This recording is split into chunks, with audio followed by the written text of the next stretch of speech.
reason there is so much violence and chaos in the black precincts is the disintegration of the African American family. Right now, about 73% of all black babies are born out of wedlock. That drives poverty. And the lack of involved fathers leads to young boys growing up resentful and unsupervised. Tough talk from a tough man. Public reaction to O'Reilly's comments was immediate, it was passionate, and it was angry. Earlier, I sat down with Bill to talk about race and the firestorm that he started.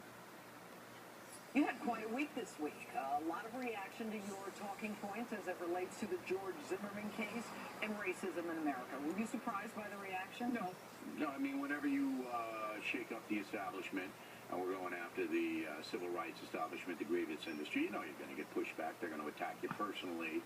And there's a lot to this story. But there are two separate stories. There's the Zimmerman story, all right, and then there's the failure to deal with the persistent problems in the African-American inner cities. And you talk about this civil rights industry. Why do you think they haven't gotten involved? Why do you think that you, Bill O'Reilly, have to bring up these issues that really is beginning a dialogue in this country that people haven't talked about in a long time? Because it's bad for business. I mean, if you put the onus on personal responsibility rather than biased and prejudiced that allegedly white people have for blacks, then your whole power structure dissolves. So they're not going to do that, and that's where we are. But I want to make this linkage so everybody understands.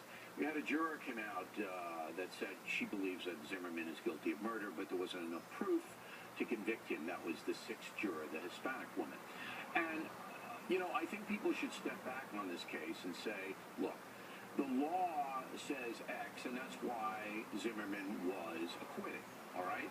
But Zimmerman may be culpable here. I mean, we have too many people saying this one did this and this one did that. Look, Bill, I'm going to judge. Under the laws of Florida, there was no culpability based on the proof presented to this jury. But that's not the issue that you're taking the heat for. No, but here's the main point. That Trayvon Martin would not have been killed, would not have lost his life, if he hadn't looked a certain way. Wasn't it more that this is a closed community, Zimmerman is this community watch, and this guy was unfamiliar and acting exactly right, weird. and he looked a certain way. So it wasn't that he was black. If he had been a well-dressed black man, all right, in a suit and tie like I have, I don't think there would have been a problem. Right. But he looked a certain way. So people are afraid of that look. The fear element that Trayvon Martin, all right, had following him around is real. It's real. That white people, Hispanic people, Asian people, they fear a certain look. Why do they fear that look? Because of the tremendous amount of crime associated with the look. But it's not just the crime associated with the look. It is the facts. It is the statistics. It is the truth. That's right. All right? And we both agree with that. But when you talk about how you resolve this, and then you have people come back and they say, you know what? It's not a choice that our African-American families have that they've fallen apart. How Vida King needs to Martin Luther King. I mean, how do you respond to that? That's absurd. It is absurd. Right. I mean, okay? If you decide to get 50 years ago, the black out-of-wedlock birth rate was 25%, and now it's approaching 75%.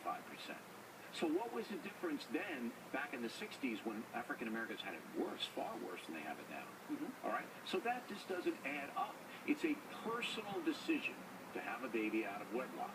And they're making it, they, being the African-American women, are making it at an astronomical rate. So what is driving that? What do you think is driving it? I think it's the breakdown of the family and no guidance and no structure and no limits and just do what you want. Do you think that the welfare system is part of the reason because of the dependency? It might be that, but that's not the primary driver. But if I'm pregnant and I know that I'm going to have a baby and everybody else is going to take care of this baby. Did you want to live in the inner city tenement your whole life? Yeah, you'll be able to survive, but is that prosperous? Is that the life you want? Well, is that the life you're going to get? But you know, what's interesting is that without a father, whether you're black or white, the rates of suicide, depression, being addicted to drugs is so much higher. But if the rate of these teen pregnancies is higher in the African-American community, then the kids are clearly suffering. All right, last question. Do you have any hope for the future of young African Americans in this country? The only way this problem gets solved is if a leader like Martin Luther King emerges, because there isn't any leadership now in the civil rights industry, and there's no leadership in Washington. So the African American community is pretty much on its own. If you were president, you talk about Washington, what would you do? Well, I would absolutely make the inner city crime a top priority, and I would move in real strong on it and stop it, because you can. You can. And then I would do a tremendous campaign to urge black American women not to become pregnant out of wedlock. It would be a tremendous campaign, and I know there would be black entertainers who would cooperate in that. But you've got to make it a priority, and right now they're ignoring it totally. Yeah, amazing. All right, Bill, thanks for being on the show. Always a pleasure, Judge. You. Coming up, what's going on in professional sports? Murder, drugs, gangs, and more. A former NFL star joins me with an insider's view of the latest allegations.